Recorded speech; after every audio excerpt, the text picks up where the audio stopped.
कहीं कबीर नर का भयो, पढ़ पढ़ चारों वेद। चारों वेदों की जो खिचड़ी है उसको भी साहब ने हटा दिया। पढ़े वेद करें पढ़ाई, संशय गांठ हजम नहीं जाए। पढ़े शास्त्र जीवबद्ध करे।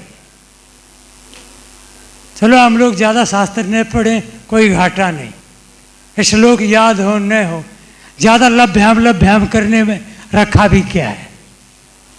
असली बात समझ में आ जाए और क्या चाहिए। बोलने के बारे में साहब ने तो खूब कहा है कि मीठा सबसे बोलिए। आगे सबको याद होगी ये साखी, पूरी कर दें। और तो मुझे भी याद है, उनको भी याद है कि नहीं। बोलने के बारे में तो कहा है कि मीठा सबसे बोलिए। क्या हम मीठा बोलते हैं क्या?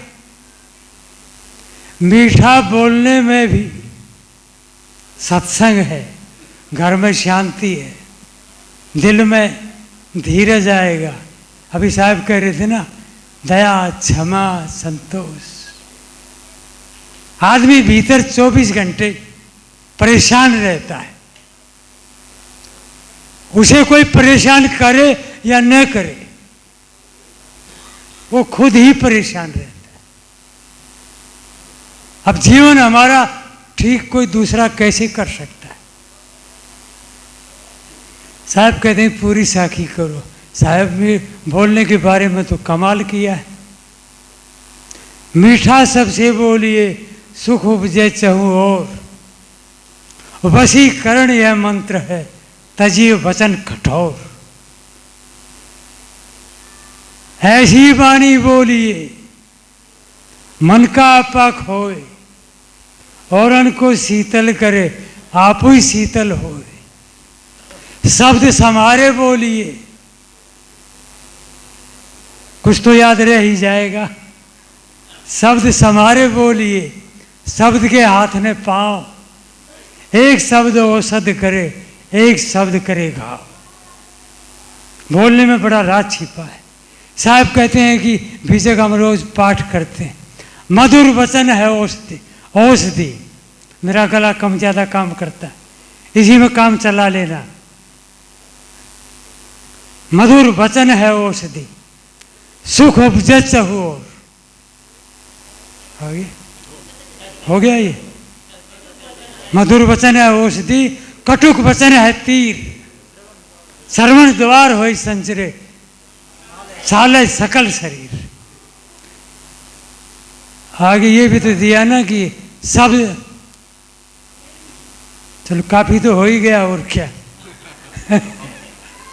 इतना भी हो जाएगा, याद करें और जीवन में उतारें तो बात बन जाएगी। एक छोटा सा उदाहरण सुनाओ। अब चढ़ी चर्चा है, चल लें तो रोटी खाए लिए सोना है।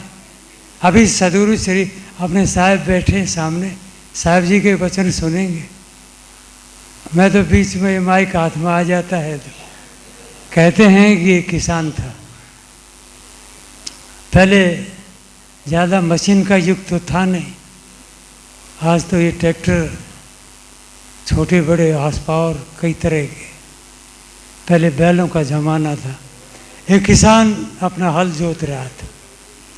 हल तो जोतना कोई बुरा नहीं था। बात ये थी कि जब बैल कोई आगे पीछे होता तो किसान अपने हाथ में छड़ी रखते, वो बैलों के पीछे छड़ी को पटकता और क्या कहता था कि तेरे मालिक की ऐसी तैसी।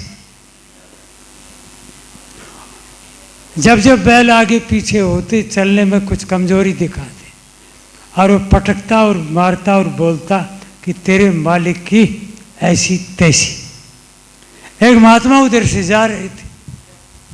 अब महात्मा दयालु होते ही महात्मा ने सोचा ये गाली किसको दे रहा है। अब बैल तो बैल है, पशु है, आसपास कोई आदमी भी नहीं, और ये बीच बीच में बराबर गाली देता है। इधर से घूमते, जो हल उधर गया तो वापस लौट के आता है। उधर से वो किसान अपने हल को घुमा के ला रहा, इधर से धीरे धीरे महात्मा पहुंच गया।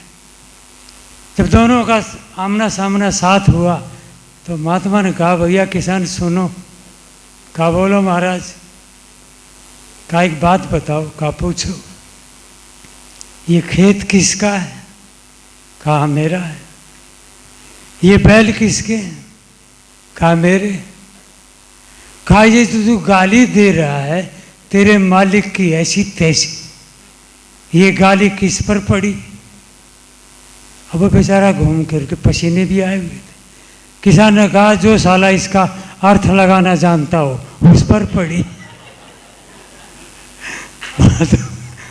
महात्मा ने सोचा भी अर्थ तो मैंने लगाया था, ये आदमी तो खतरनाक है, इसको समझाना ठीक नहीं।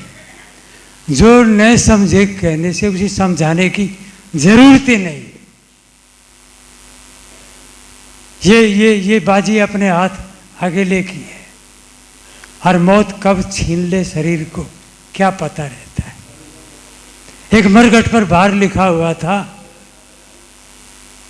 ये मरघट होता है जब मुर्दे जलाए जाते। एक कमाल की बात और भी है, आदमी आदमी के साथ झगड़ता है, चिढ़ता, लड़ता है, हत्याएं हो जाती हैं। आदमी को भी मारने की क्या जरूरत? अपने आप सभी अपने आप मरघट की तरफ जा रहे हैं। धीरे धीरे चलते चलते मरघट अपने आप आ जाता है। क्रोधी लोग, तामसी लोग, लोभी लोग, ईर्ष्यालु लोग अपने आप भी विचार नहीं करते। महात्माओं की बातों को भी ठीक से सुन ले तो जीवन बदल जाएगा। जो काया, अब सदा कोई बचपना तो नहीं रहा, एक दिन धीरे धीरे जवानी ढलकर बुढ़ापा भी पकड़ लेता आदमी। चेहरे की चमक चली जाती है, अपना जो चेहरा गोरा या काला वो भी मुरझा जाता है। तो इसका मतलब क्या हुआ? इसका मतलब है कि हमें जाना है।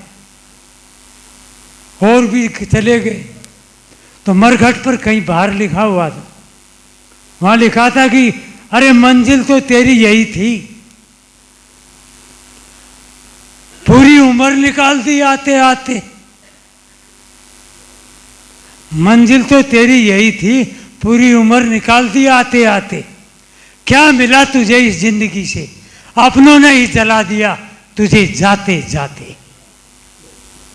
जिनको हम रोज अपना अपना मानते, कहाँ अपना है? कोई अपना नहीं, सब पराया खेल है।